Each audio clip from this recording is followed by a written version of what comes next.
हमारा 5 वीक का target already complete हो चुका है। ये हमारा छठा वीक चलने जा रहा है।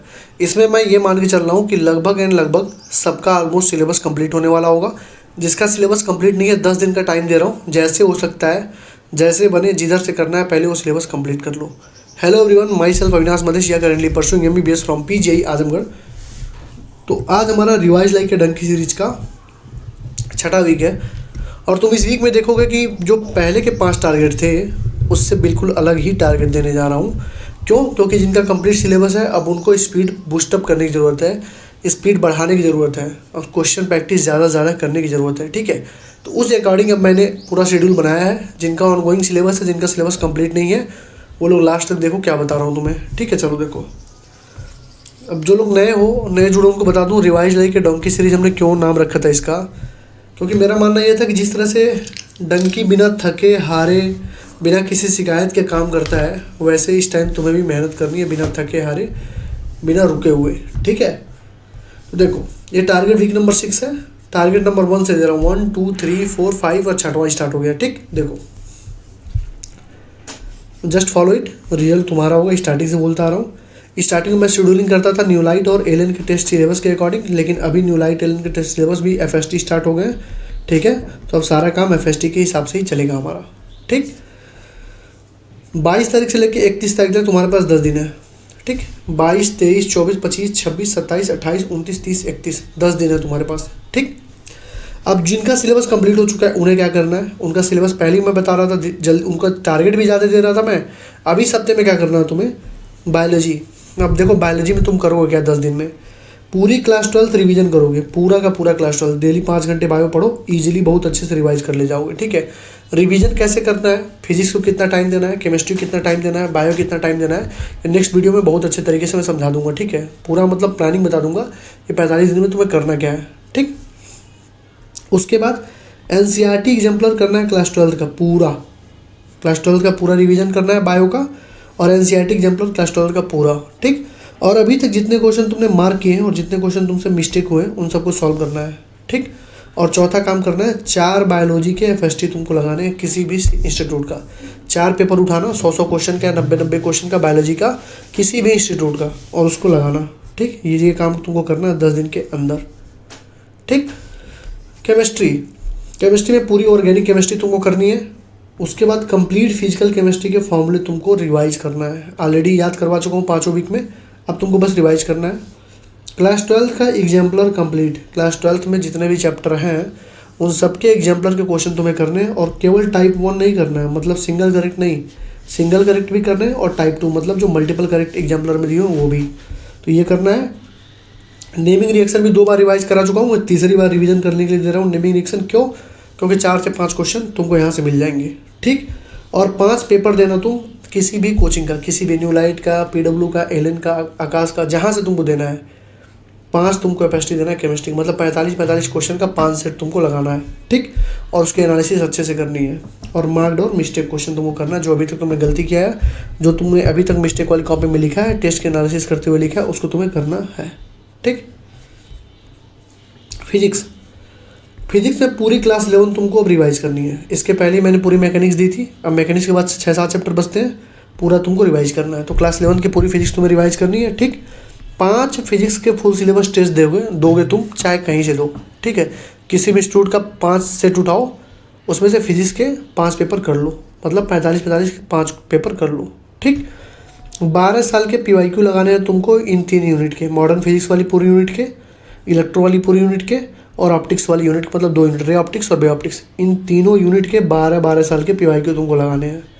तो पहला क्या करना है, क्लास 11 की पूरी फिजिक्स रिवाइज करनी है, 5 फिजिक्स फुल सिलेबस टेस्ट देना है, 12 साल के PYQ तुमको इस तीनों यूनिट का लगाना है, और 80 इंपॉर्टेंट टॉपिक में टॉपिक नंबर 44 से लेकर 60 तक, मतलब 16 टॉपिक तुमको कवर करना है। ठीक है, और मार्क्ड और मिस्टेक कॉपी की एनालिसिस जो तुमने कर रखी है, जितने क्वेश्चन तुम्हारे गलती हुए थे वो क्वेश्चन तुमको करना है। तुमको लग रहा है भैया फिजिक्स में मैंने बहुत ज़्यादा दे दिया है, तो बाबू फिजिक्स ही डिसाइडिंग होता है तुम्हारे रैंक का।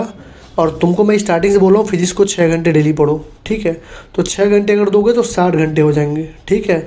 60 घंटे में तुमने अपना 20 से 25 घंटा दे दिया इसको रिवीजन के लिए, 5 फिजिक्स के लिए तुमने दे दिया 5 घंटा, ठीक है। 6 घंटा 7 घंटा ले लो, 12 साल का PY को पूरा करोगे 10 घंटा में पूरा कंप्लीट हो जाएगा। 80 इंपॉर्टेंट टॉपिक तुम्हारा 44 से 16 है ना, 16 है तो मतलब मान के चलो 8 से 10 घंटे में भी कंप्लीट हो जाएगा। और ये तुम्हारा देखो तब भी तुम्हारे पास बहुत टाइम बचेगा, ठीक है। तो बहुत ज़्यादा नहीं दिया हूँ, 60 घंटे में तुमको इतना चीज़ करना है और बहुत इजली तुम कर ले जाओगे, ठीक है, क्योंकि तुम सब पहले से पढ़ चुके हो, तुम रिवीजन कर रहे हो, ठीक है।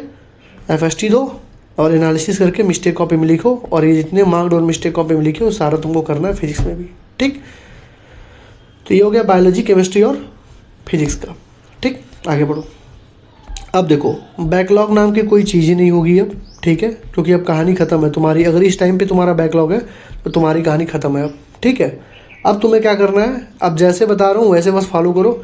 अगर बैकलॉग पिछले अगर इसके पहले का अगर कोई बैकलॉग बचा हुआ है तुम्हारा, ठीक है, अगर इसके पहले का कोई बैकलॉग बचा है तो एक चीज़ ध्यान रखो, 2 से 3 दिन का एक्स्ट्रा टाइम लेके पहले उसको कंप्लीट कर लो। 2 से 3 दिन बस बैकलॉग ही पूरा कर लो 2 से 3 दिन में, ठीक।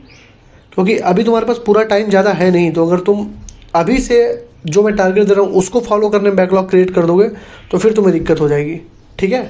तो बैकलॉग के लिए 2-3 दिन एक्स्ट्रा ले लो, और जो उन बच्चों के लिए जो पहले से टारगेट पूरा कर रहे हैं, ठीक है, टारगेट 1 से 5 तक जो पूरा किए हैं उनका कुछ बैकलॉग हो गया तो 2 से 3 दिन, 3 से 4 दिन ले लो, ठीक है। लेकिन वो पहले बैकलॉग कंप्लीट कर लो, फिर इस वाले टारगेट पे आ जाना, ठीक। क्लियर है ना यहाँ तक? अब आ जाओ।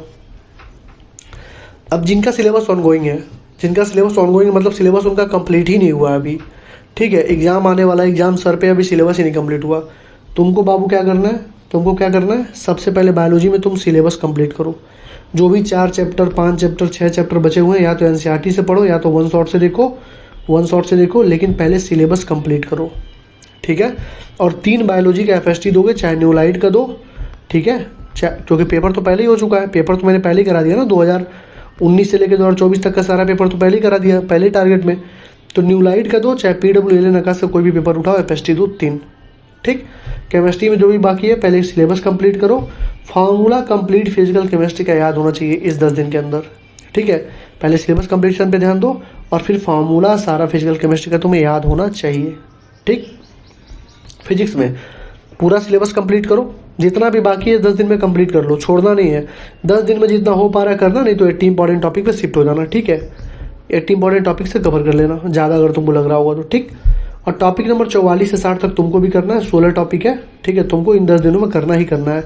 और 12 साल की PYQ लगाओगे मॉडर्न फिजिक्स के और इलेक्ट्रो यूनिट के, ठीक है। तो फिजिक्स में क्या करना है तुम्हें 10 दिन में, पूरा सिलेबस पहले कंप्लीट करो, जो भी 4-5 चैप्टर बचे हुए हैं, टॉपिक नंबर 44 से 60 तक करो। और 12 साल की PYQ जो है मॉडर्न फिजिक्स के और इलेक्ट्रो यूनिट के, मतलब इलेक्ट्रो में 3 चैप्टर, करंट, इलेक्ट्रिक पोटेंशियल और इलेक्ट्रिक चार्ज और कैपेसिटेंस, ये तुमको करना है 12 साल के PYQ फिजिक्स में, जिनका सिलेबस ऑनगोइंग है उनके लिए है, ठीक है। क्लियर हुआ ना? डिफरेंट स्टूडेंट की डिफरेंट टेस्ट थी, तो एडजस्ट कर लेना चैप्टर अपने हिसाब से। वो भी जिनका सिलेबस ऑनगोइंग उनके लिए बता रहा हूँ, जिनका सिलेबस कंप्लीट हो चुका है उनके लिए अब कुछ नहीं है, उनको सारा पढ़ना है। अब मान लो इसमें जैसे फिजिक्स का मैंने बोल दिया कंप्लीट सिलेबस करना है तुमको, तो मान लो 6 से 7 चैप्टर है तुम्हारा, तो पहले इनको निपटा लो पहले, लगातार पढ़ो 10 घंटे 12 घंटे जितना टाइम देना दे के पहले इनको निपटा लो। वन शॉट से कर लो, डिटेल से कोई भी लेक्चर मत करना, अब डिटेल से कोई भी चैप्टर मत करना, वन शॉट से ही करना, ठीक। अब देखो एक मैंने वीडियो डाली थी स्टडी 16 आवर्स डेली, पहले इसको देखो और 16 घंटे का शेड्यूल बनाओ। अब 16 घंटे का शेड्यूल बनाओ, कैसे 16 घंटा फॉलो करना है, ठीक। दूसरा, how to crack NEET in 4 month वाली वीडियो मैंने बता रखा था, बायो केमिस्ट्री और फिजिक्स में क्या क्या स्टडी तुम्हारी होनी चाहिए, या तो इसको देख लो या तो वेट करो 2 से 3 दिन में मैं फिर से एक वीडियो डालूंगा कि 45 दिन में अब तुम्हें क्या करना चाहिए, ठीक। और टेस्ट की एनालिसिस कैसे करनी होती है, जैसे मान लो टेस्ट दे गया है FST, तुम्हारा 50 क्वेश्चन गलत हो गया, 50 क्वेश्चन गलत हो गया, ठीक है, 360 कितना क्वेश्चन होता है, 180 में से 50 गलत हो गया। अब 50 को तुम कैसे एनालिसिस करोगे ताकि अगले टेस्ट में गलती ना हो, ये तुमको इस वीडियो से क्लियर हो जाएगा, ठीक है। टेस्ट की एनालिसिस वाली वीडियो थी, ठीक है, 1 साल पहले डाल रखा था मैंने, ठीक है। तो ये हमारी चीज़ें थी, ये हमारा टारगेट था, ठीक है। 10 मिनट के अंदर मैंने बता दिया सारी चीज़ें, ज़्यादा लेंदी नहीं करना चाहता हूँ चीज़ों को। बाकी सारी वीडियोज़ अगले वीडियोज़ में मिलेंगी, ठीक है। और 80 इंपॉर्टेंट टॉपिक और अवतार सीरीज बता देता हूँ तुम लोगों को, एक बार इन्फॉर्मेशन देता हूँ। देखो 80 इंपॉर्टेंट टॉपिक वाला, जो लोग 0 पे हो 80 इंपॉर्टेंट टॉपिक बैच से करो, जो 0 पे एकदम, ठीक। जिन लोगों को इनऑर्गेनिक और ऑर्गेनिक की पार्ट 3 चाहिए वो ले लो, अराउंड 45 सीट बची हुई है।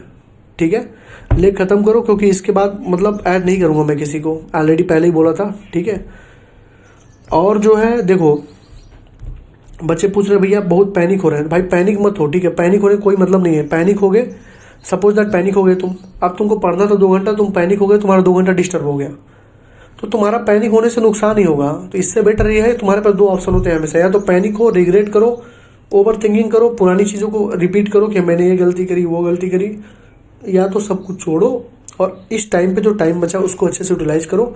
जितना हो सकता है, जितना एफर्ट मार सकते हो मारो, अच्छे से क्वेश्चन प्रैक्टिस करो, अच्छे से पेपर दो, जितना होगा उतना होगा। ठीक है, भगवान पे भरोसा रखो, खुद पे भरोसा रखो। ठीक है, तो ये जो ए वाला रास्ता था ना रिग्रेट करने वाला, उसको कभी मत चुनना। जितना ज़्यादा रिग्रेट करो उतना ज़्यादा दिक्कत होगी। ठीक है, खुद पे भरोसा रखो, आखिर बच्चों का ही सिलेक्शन होता है, तुम्हारा भी सिलेक्शन होगा। ठीक है, अच्छी चीज़ें करो, एनसीईआरटी बेस्ड चीज़ें करो, आराम से सिलेक्शन हो जाएगा। ठीक है, मिलते हैं नेक्स्ट वीडियो में। नेक्स्ट वीडियो में बताता हूँ कैसे फिजिक्स केमिस्ट्री बायो को टैकल करना है। ठीक है, thank you, all the best, पढ़ाई करते रहो।